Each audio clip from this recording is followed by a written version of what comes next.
Merhaba, and welcome again to Axaray Metro.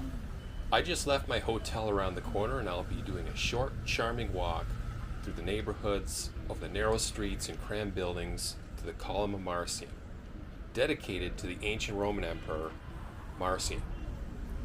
Now to the left are the Havayas buses. Those run like every half hour straight to the airport. Cram buildings are probably what it looked like during the Roman period as well. Then, after we see the Column Marcian, I will head over to the entrance of the Valens Aqueduct to see if we can get inside and have a look on the top of it. To get a better understanding of why it's worth visiting the Column Marcian, we should understand what made this emperor stand out in the Eastern Roman Empire. You may not know this, but he was a really interesting emperor of the Eastern Empire. Let me start by giving a brief summary of what he's best known for, and then I'll get into some more detail. Marcian was the Eastern Roman Emperor from around 450 to 457 AD. That's like 1570 years ago. When Marcian became emperor, there was this huge Confederate empire to the north that stemmed from Central Asia to France that surrounded the Roman Empire's boundaries. This was called the Empire of Attila the Hun. I'm sure you've heard of this colorful guy at some point, either seen it in a movie, heard it in school, or even read about it on the internet. And Marcian was the guy who gave Attila the Hun the middle finger and refused to pay the huge yearly tribute to Attila after the former Emperor Theodosius II's death. It was like 700 pounds of gold a year. It was a massive amount of protection money. Obviously, Attila would have been very upset by this. So, the Western Emperor Valentinian followed suit, and Attila started attacking cities in the Western Roman Empire instead of other places. It was also rumored years later that this emperor, Emperor Marcian, paid a female assassin to marry Attila, and she poisoned Attila on their wedding night. It was said that he woke up in a pool of blood, but there were no dagger wounds. The official statement was Attila died from alcohol poisoning from binge drinking. This explanation also seems very plausible. Now, the death of Attila during Marcian's reign led to the collapse of the Hun Empire. 3 of Attila's sons fought for power among themselves, and the army broke up into pieces, supporting one or the other of the sons. And as a result, the empire suffered huge losses, and the Roman Empire was now freed from the threat of invasion by the Huns. After Attila's death in 453, the Emperor Marcian took advantage of this fragmentation of the Hunnic Confederation by settling Germanic tribes within Roman lands as foederati, providing military service in exchange for benefits. He also made some religious reforms. And when Marcian died in 457, he left the Eastern Roman Empire with a treasury surplus of 7 million solidi coins, an impressive achievement considering the economic ruin inflicted upon the Eastern Roman Empire by the Huns and Theodosius' tribute payments. After his death, Asper passed over Marcian's son-in-law, Anthemius, and had the military commander Leo I elected as emperor.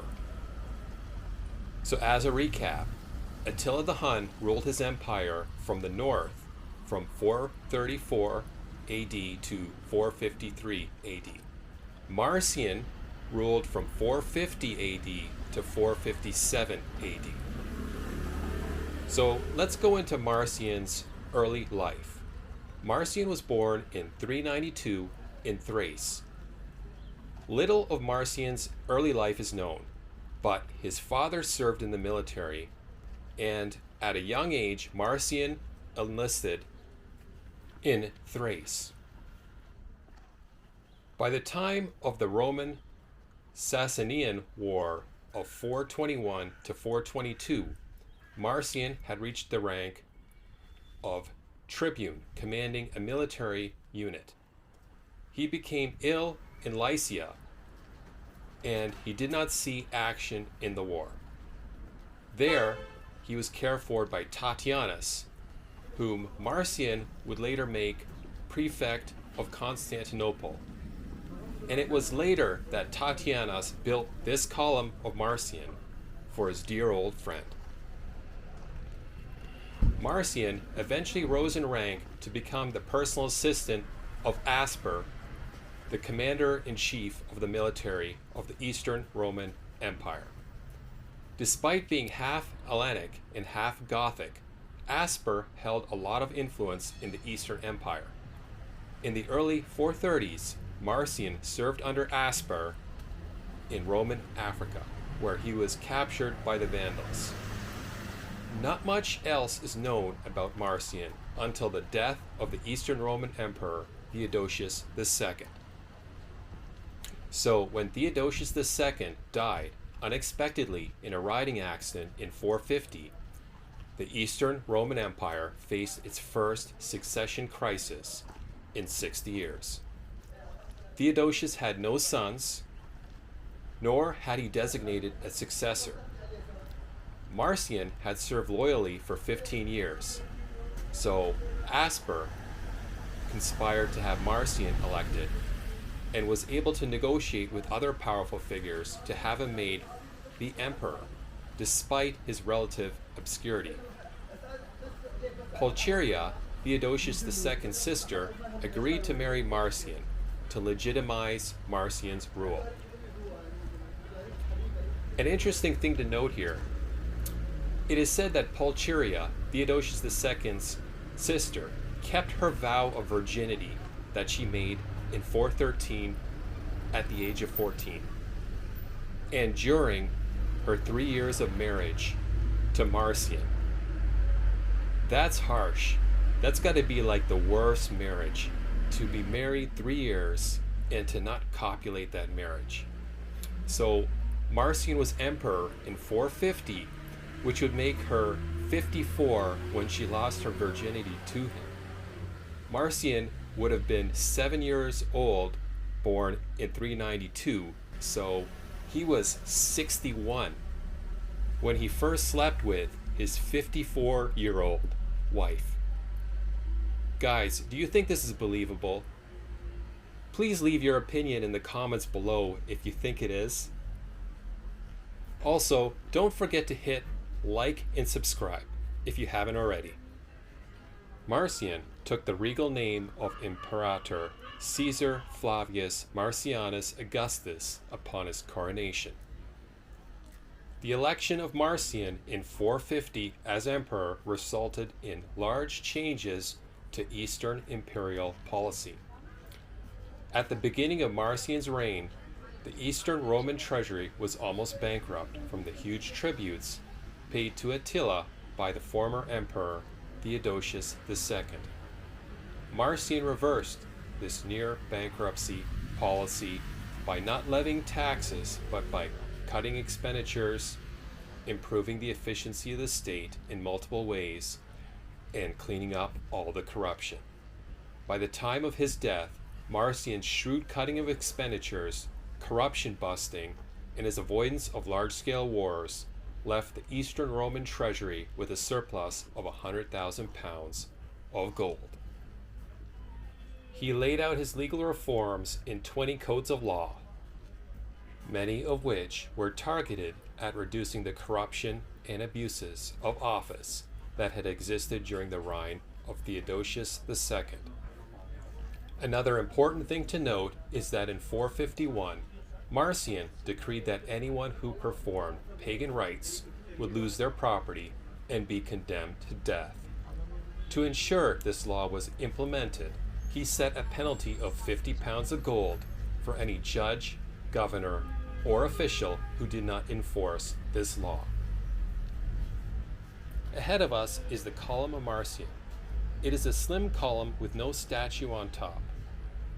The column shaft is almost 27 feet in height and is made of grayish Egyptian granite. Let's read the marker. This is the Column of Marcian.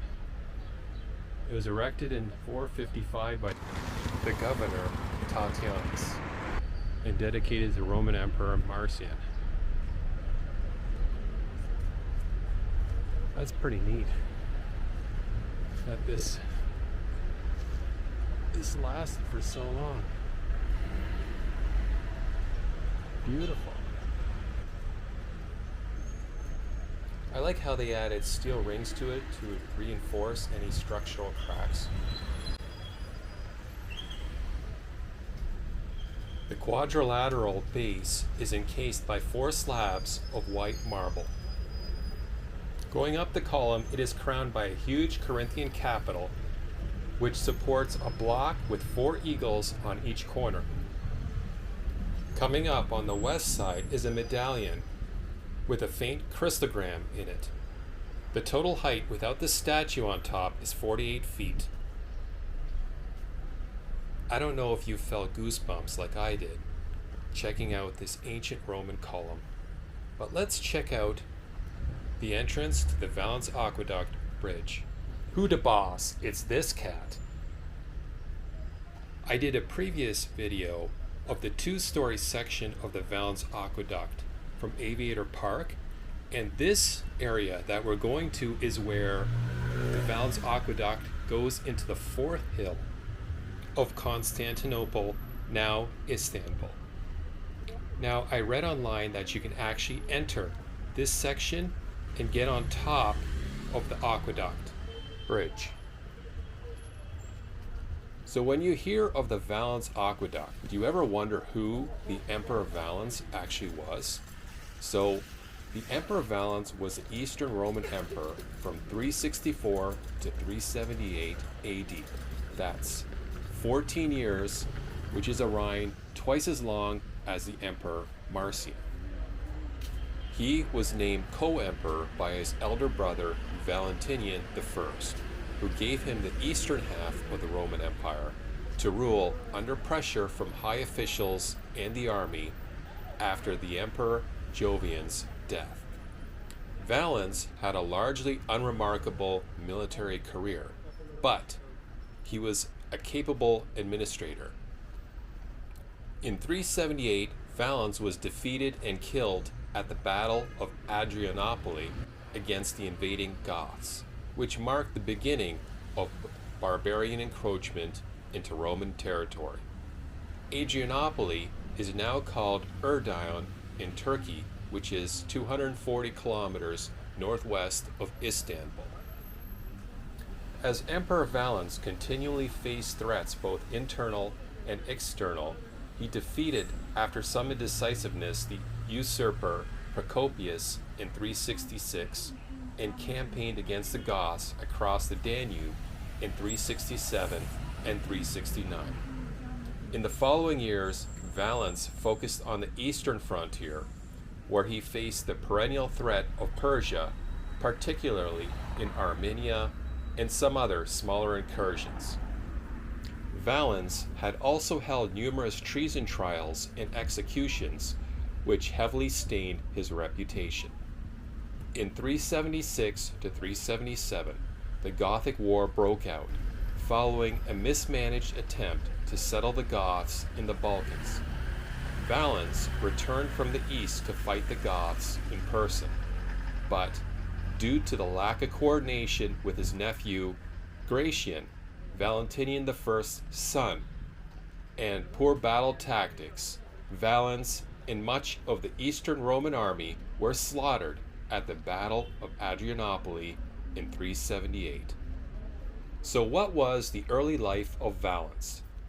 Valens and his brother Valentinian were born in 328 and 321, respectively, in Pannonia Secunda. Pannonia Secunda included parts of the present-day Serbia, Croatia, Bosnia and Herzegovina. Their father, Gratianus Funarius, served as a senior officer in the Roman army. The brothers grew up on estates purchased by Gratianus in Africa and Britain. In adulthood, Valens served in an elite imperial guard unit called Protectores Domestici under the emperors Julian from 361 to 363 and Jovian from 363 to 364. Now ahead of us, from a distance, you can see the towered entrance to the Valens Aqueduct. So back to Valens. Valens' elder brother, Valentinian, also joined the Protectorus, rising to tribunus in 357. He also served in Gaul and in Mesopotamia during the reign of Constantius II from 337 to 361. So it looks like the Valens Aqueduct entrance seems to be surrounded by this newly constructed steel galvanized fencing. Is there an entrance here, or is it just under renovation? This looks like it's closed. Well, that was a disappointment. I thought the entrance was open and you can walk a kilometer across the top, like walking across the walls of the Great Walls of China. What an amazing view that would have been, with a view of the city from near the top of the hill. That's the frustrating thing about this city. There are so many things that are under renovation and they don't give you a heads up anywhere. I wonder if there was an outside staircase going to that opening. So let's finish what we said about the early life of Valens. So the Emperor Julian was killed in battle against the Persians in 363, and his successor Jovian hastened towards Constantinople to secure his claim to the throne. Before reaching the capital, Jovian died unexpectedly at Dadastana in 364. During his brief reign, he had promoted Valentinian to a higher rank. So Valentinian was summoned to Nicaea by a council of military and civil officials, who then acclaimed him Augustus. Under pressure, he appointed his brother Valens, and they later split up the empire, with the east ruled by Emperor Valens and the west ruled by the Emperor Valentinian. Please click like if you haven't already.